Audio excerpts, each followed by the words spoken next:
searchlights, the heroes of the war. We're the boys that fear no noise for the thundering cannons roar. We're the heroes of the fight. I'm dead! I shook him down for them! We're the pride of England's might. We're the king of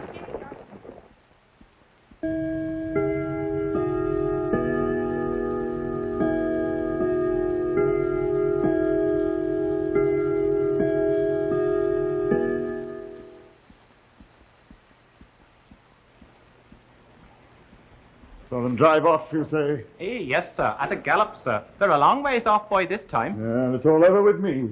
Yes, sir. But young Squire said as how you was to meet him at the bottom of the garden at 10 o'clock, sir. Just the same. Yes, but if he's 30 miles off. Yes, sir. But that's what he said, sir. At 10 o'clock, sir. Mad, he's mad. We're all mad. Well, very well, I'll go, though why I don't know. Yes, sir.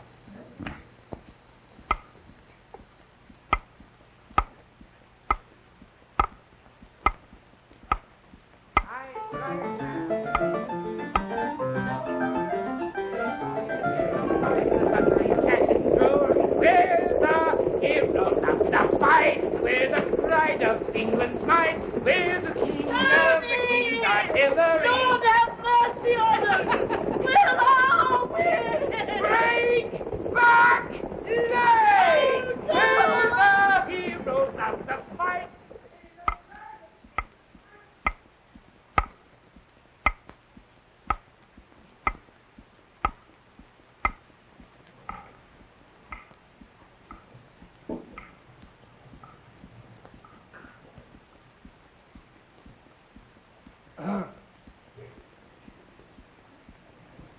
Before leaving your house, sir, I come to beg pardon for my strange conduct.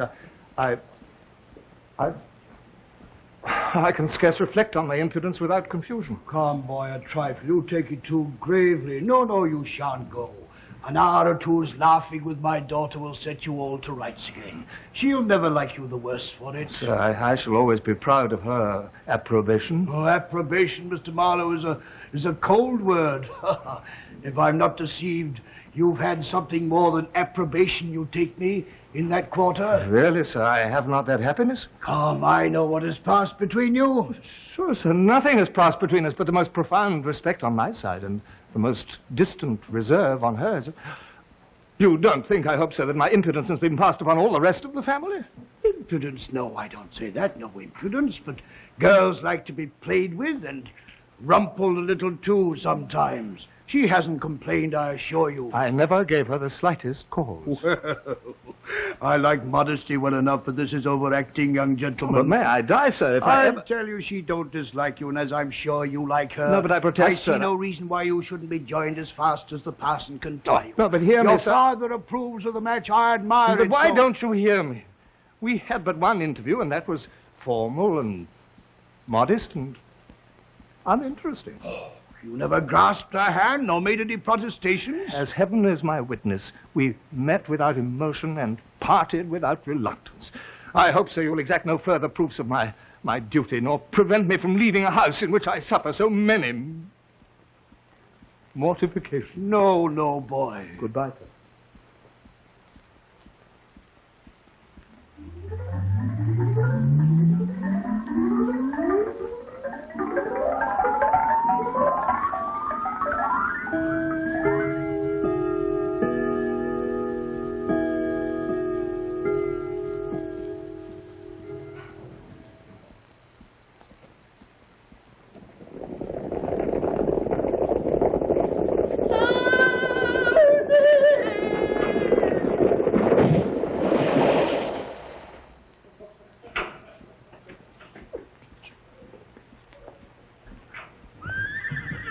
The pride of England's might.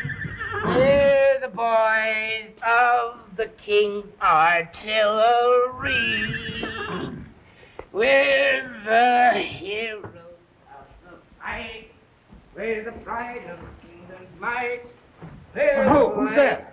of the King's artillery. Why, Squire, you're a man of your word. So I am. This riding by night, though, is cursedly tiresome. Then what have you done with your fellow travelers? Are they housed? Are they in safety? 5 and 30 miles in 2 hours and a half is no bad driving. Yeah, but where have you left the ladies? Left them? Why, where should I leave them but where I found them? What? Riddle me this. What that goes round the house and round the house and never touches the house? I'm completely astray. Well, that's it, man. So are they all. By jingo, there's not a horse pond or a slough within 5 miles of the place, but they can tell a date. I understand. You took them in around whilst they supposed themselves going forward, and you at last brought them home again. I first took them down Featherbed Lane, where we stopped fast in the mud. I then rattled them crack over the stones of up and down hill. I then introduced them to the gibbet on Heavy Tree Heath. And from there, with a circumbendibus, I fairly lodged them in the horse pond at the bottom of the garden, and there they lie. But no harm done, I hope. Oh, no. Only Mother is sick of the journey.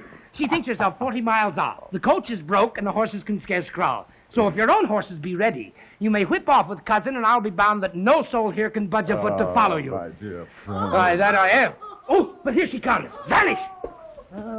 She's up from the pond and draggled to the waist like a mermaid. I'll go fetch Miss Neville. You'd best fish her out. Oh, Tony. Oh, I am killed. I'm shook. Oh, I'm battered to bits.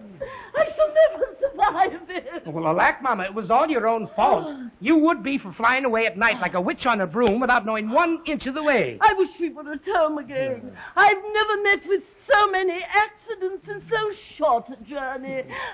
Whereabouts do you think we are, Tony? Well, by my guess, we should come upon Crack Skull Common about 40 miles from home. Oh, lad.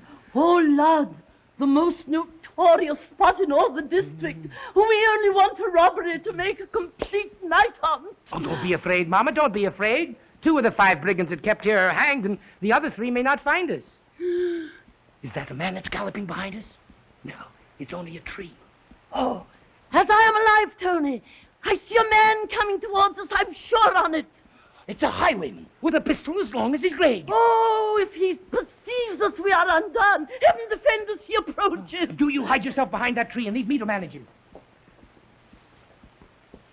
I'm mistaken, or I heard voices of people in need of help. Ho, stand! Oh, Tony! Is that you? Are your mother and her charge in safety? Oh, very safe, sir. 40 miles in 3 hours. Sure, that's too much, my youngster. Well, stout hearts and willing minds make short journey, as they say. I heard a voice here. Whence did it come? It was I, sir, talking to myself, sir. What? I got sort of a code by being out in the air. We'll go in, if you please. But if you spoke to yourself, you didn't answer yourself. I'm certain I heard 2 voices, and am resolved to find the other out. Ho! Come out when I shoot! Come out, I say, come out! Oh, good gentlemen, take my money, my life, but spare my child as you have any mercy. My wife? Yes, I'm a Christian. Take compassion on us, good Mr. Highwayman. Take our money, our watches, but spare our lives. Good Mr. Highwayman. Dorothy, don't you know me? Your own doodly dumpty.